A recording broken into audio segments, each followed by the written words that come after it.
자, 장가 기자, 이런 가운데 어제 더불어민주당이 국회 정무위를 단독으로 열었는데 전현직 대통령 여사들, 영부인이 계속 오르내렸는데 이거 좀 여야 공방이 이어졌거든요. 좀 소개 좀 해주시죠. 네, 어제 열린 정무위는 김건희 여사의 명품백 수수 논란을 긴급 현안 질의로 삼았습니다. 국민의힘에서는 김 여사의 명품백 의혹에 대해서 이 사건의 본질은 몰카 공작이라면서 과거 문재인 정부 때 김정숙 여사의 명품 옷이라든지 노무현 전 대통령의 논두렁식의 논란까지 언급을 했고요. 또 도이치모터스 주가 조작과 관련한 얘기까지 나왔는데요. 관련된 목소리들 들어보시죠. 이 김건희 여사 관련 사건의 본질은 이게 사실 이 최재형 몰카 공작 사건이나 마찬가지입니다. 실제로 긴급 현안 질의해야 할 것은 2018년 프랑스 국빈 방문 당시 김정수 여사가 입었던 샤넬 자켓 행방과 또 국고 손실을 초래한 외유성 해외 출장에 관한 겁니다. 대통령 기록관으로 보낸다고 하게 되면 그건 국가 기속이 돼 갖고 아무런 문제가 없는 거예요. 지금 김정숙 여사 명품 옷, 기금속 같은 것도 마찬가지 아닙니까? 대통령 기록관으로 보냈으니까 문제 없다고 지금 저렇게 주장하고 있잖아요. 노무현 대통령 논두렁 시계도 마찬가지 아닙니까?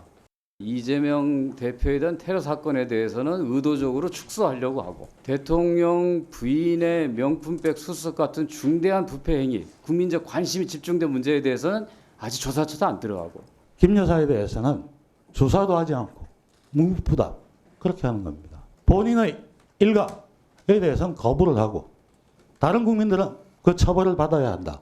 정당한 것이라고 생각하십니까? 어떤 지난 정부에서 이 건에 대해서 검찰에서 굉장히 열심히 조사를 했었던 걸로 알고 있습니다. 네, 민주당이요.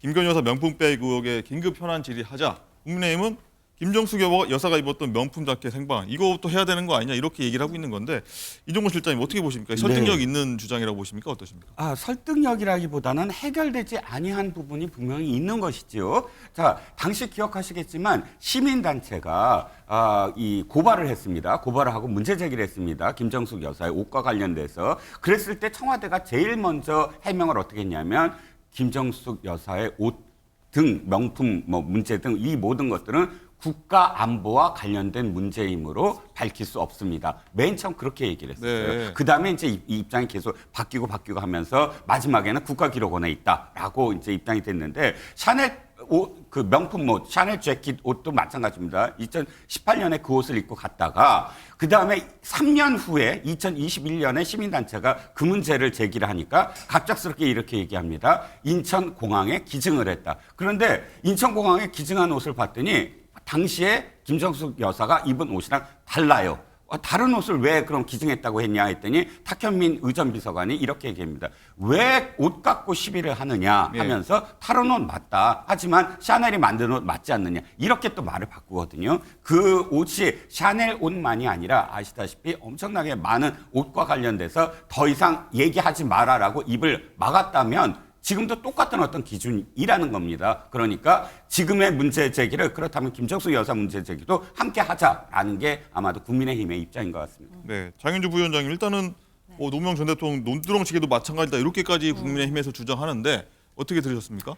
저는 국민의힘에서는 저런 주장을 할 수도 있다고 생각하는데요. 국민의 눈높이에서 본다라고 한다면 전형적인 물타기 시도라고 볼 수밖에 없을 것 같습니다. 왜냐하면 사실 지금 불거지고 있는 것은 김건희 여사의 명품백 수수 의혹이고 그 영상들을 대부분의 국민들께서 보셨습니다. 물론 그 영상 자체가 몰카 함정이다 이런 부분에 대해서 또 논란의 여지가 있는 것은 분명하지만 일단 영부인으로서 그렇게 명품 수수 의혹 자체에 빠지는 것에 대해서 국민들의 실망감이 굉장히 큰 상황이거든요. 그러면 우리가 이것을 뒤집어 생각해 볼 수 있습니다. 만약에 김정숙 여사가 마찬가지의 영상, 특히 명품백을 수수하는 그런 의혹이 있는 영상이 찍혔다라고 한다면 과연 한동훈 비대위원장이 어떻게 이야기를 했을지 또는 한동훈 검사라면 그 부분을 수사해야 된다라고 이야기를 하지 않았을지 사실 그 부분을 국민들이 묻고 싶은 지점이거든요. 그렇기 때문에 저는 이 부분에 대해서 김정수 여사에 대한 의혹 국민의힘에서 제기할 수 있다라고 생각하는데요. 이건 여야를 떠나서 당연히 국민들 보시기에 의혹이 드는 문제가 있다라고 한다면 진상 규명하는 것도 정치권의 의무라고 생각합니다. 다만 이런 물타기 시도는 분명히 총선을 얼마 놔두지 않은 상황에서 국민적인 역풍 맞을 수 있다라는 우려도 분명히 듭니다. 네. 이와 관련해서요. 김건희 여사 대국민 사과 필요하다. 했던 여러 인사 가운데 한 명이 국민의힘 소속 이수정 교수 아니겠습니까? 입장 변화가 나타났다고 해서 뭐 여러 말들이 좀 오가는데 이건 변호사님 어떻습니까 지금? 네, 이수정 교수가요. 지난 17일 한 이제 라디오와의 인터뷰에서는 이 김 여사의 대국민 사과가 필요하다라는 입장을 표명을 했습니다. 그런데 이제 어제 또 한 라디오와의 인터뷰에서는 저도 처음에는 필요한 것이 사과라고 생각을 했다. 그런데 사건의 내용을 알면 알수록 이게 덫이었구나라는 생각이 조금 더 많이 든다라고 말했고요. 그러면서 이 덫을 놓은 책임이 덫에 빠진 짐승에게 있는지 아니면 덫을 놓은 사냥꾼에게 있는지 국민 여러분들께서도 심각하게 생각을 해보시면 좋겠다라고 조금은 변화된 그런 네. 입장을 라디오에서 밝히기도 했습니다.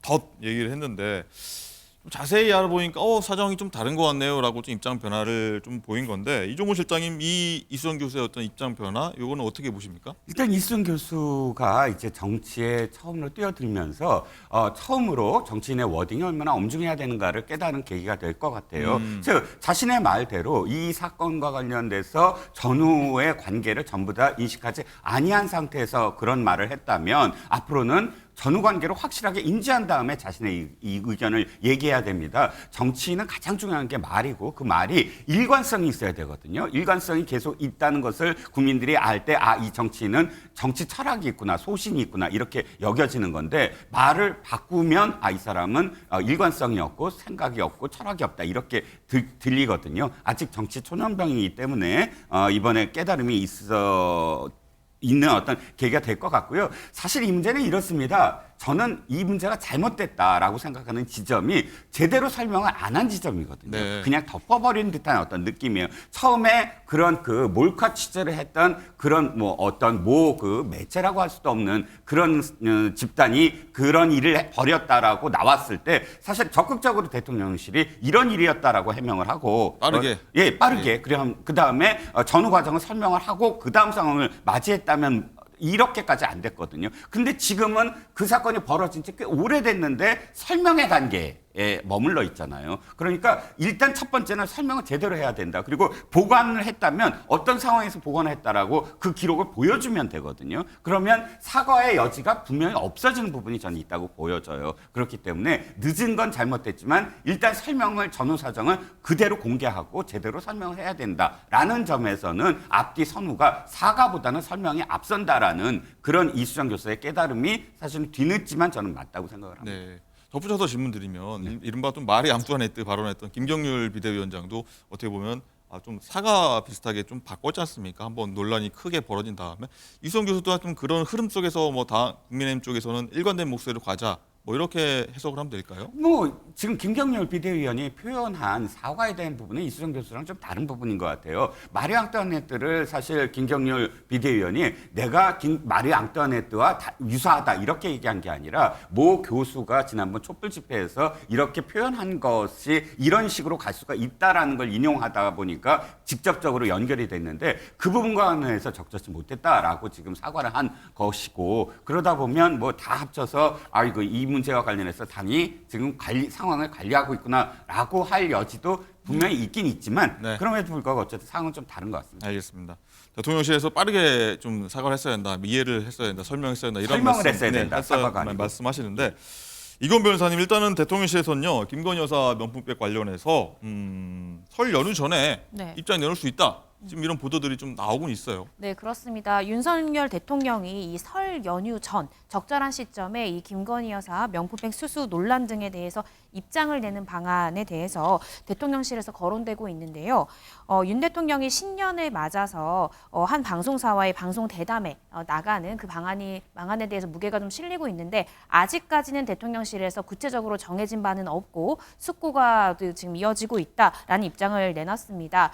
그런데 이 총선을 앞두고 설 밥상머리 여론 감안하지 않을 수 없지 않습니까? 따라서 윤 대통령 어떠한 방식으로든 어떠한 형태로든 이 부분에 대한 입장을 이제 밝힐 가능성이 지금 높아 보이는 상황입니다.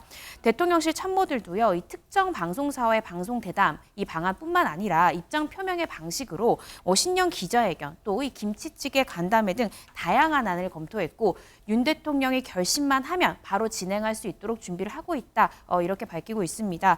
또 대통령실에서는 이 김 여사 논란이 몰카 정치 공작에 해당하지만 결국 이 4월 이 총선 전국과 또 국정 운영 또 당정 관계 등 여러 가지를 고려할 때 논란의 경위를 설명할 시점에 이르렀다라는 공통적인 의견을 내놓고 있는 상황입니다. 네. 장윤주 부위원장님, 일단은 이고은 변호사 쭉 말씀해 주셨는데 일단 대담일지, 대담 쪽으로 일단 무게가 실리는 것 같은데 대담일지, 신년 기자회견일지, 뭐 김치찌개 뭐 회담일지 어떤 것들이 가장 좀 추천해주고 싶으신가요? 일단 지금 언론에서 나오는 이야기들은 대담 형식이 가장 유력해 보이기는 예. 합니다. 그러나 그래도 저는 대통령실에서 한 번만 더 기자회견을 하는 방식을 고민해 주셨으면 어떨까라는 생각이 듭니다. 윤석열 대통령이 청와대를 나와서 용산 대통령실로 이전하셨던 첫 번째 이유가 소통을 늘리는 소통 대통령이 되시겠다라는 포부였었거든요. 사실 그런데 올해도 또 신년 기자회견이 없이 지금 1월이 다 가고 있는 상황입니다. 당연히 국민들께서는 대통령의 목소리 그리고 대통령이 지금 이 민생과 경제 위기 속에서 어떤 생각을 갖고 계시는지 궁금해 하시거든요. 당연히 김건희 여사의 그런 어떤 명품 수수 의혹에 대해서도 궁금해 하시지만 관련된 현안들이 너무나 많습니다. 그렇기 때문에 자유롭게 언론인들이 기자들이 질문할 수 있는 기자회견에서 다소 불편할 수 있고 또 도발적인 질문들이 나올 수 있지만 그런 질문들도 국민들을 대신해서 기자들이 질문하는 거다라고 좀 넓게 받아들여 주시고 질문을 받아주시면 어떨까라는 생각이 지금도 들고요. 다만 만약에 대담의 형식으로 하신다 하더라도 김건희 여사 그 의혹에 대해서만큼은 진솔하게 설명해 주시고 또 사과도 해주시고 나아가서는 이 부분을 수사가 필요하다면 수사까지도 적절하게 이루어지게 해주겠다라는 대통령의 의지를 표명해 주셔야 저는 그게 국민의 눈높이에 맞는 것이 아닌가 이렇게 생각합니다. 네. 자, 한편요, 한동훈 위원장은 배현진 의원 피습 사건, 여기에 테러 행위가 정치적 음모론에 활용된다면서 민주당이 이재명 대표 피습 사건 관련 음모론에 동조하고 있다 이렇게 비판을 했는데 그 목소리 한번 듣고 오겠습니다. 민주당은 아직도 국회까지 열어서 경찰을 몰아붙이는 등 이재명 대표 피습에 대한 음모론 장사를 계속하면서 거기서 어떤 정치적 이익을 얻을 수 있을까 하는 미련을 버리지 못하고 있는데요. 정확한 보고 아니잖아요. 축소 은폐했지 않습니까? 누군가 보이지 않는 손에서 마사지가 됐다는 것을 우리가 추측할 수밖에 없는 거예요. 네. 장윤주 부위원장님 어떻게 들으셨습니까? 이재명 대표 피습 사건에 대한 축소 의혹 비판, 한 위원장의 발언 어떻게 들으셨습니까? 그렇죠. 일단 민주당에서 제기하는 것은 사실 이게 축소 은폐 의혹이 있다라는 것이고 여러 가지 상황들, 특히 경찰에서 수사 결과가 지금 발표됐고 그 이후에 어제 검찰에서 구속 기소를 했는데요. 그 과정에서도 뭐 당적도 그리고 이 범인의 신상 공개도 그리고 그 변명문이라고 하는 8쪽짜리 문서도 공개되지를 않았습니다. 그 과정에서 사실 아쉬움이 남는 부분은 분명한 것 같고요. 물론 당적 부분이나 이런 부분들은 뭐 법이 있다라고 하지만 신상 공개가 끝끝내 이루어지지 않은 점은 참으로 아쉬운 부분이라고 할 수밖에 없습니다. 이런 범죄에서 신상 공개가 중요한 이유는 다만 그냥 저 사람의 신상이 알려지는 것에 끝나는 것이 아니라 여러 가지 제보라든지 범행 동기라든지 특히 이 관련된 사건과 관련된 여러 가지 이야기들, 증언들을 받을 수 있다는 점에서 의미가 있는 부분이 있거든요. 그렇기 때문에 민주당 입장에서는 이 수사 결과에 대해 아쉬운 점이 있다라는 부분들을 계속해서 제기하고 있는 것인데 다만 한동훈 비대위원장이 뭐 집권 여당으로서 민주당을 향해 뭐 음모론을 제기하고 있다라고 정치적으로 공세하실 수 있다라고 생각합니다. 다만 그 말씀 중에 배현진 의원의 뭐 의연한 태도에서 배워야 된다라는 취지로 말씀을 하셨더라고요. 사실 그 부분은 저는 좀 아쉬운 부분이 있습니다. 마치 배현진 의원과 그리고 이재명 대표를 비교하는 듯한 발언이기 때문에 저는 좀 부적절하다라고 생각이 드는데요.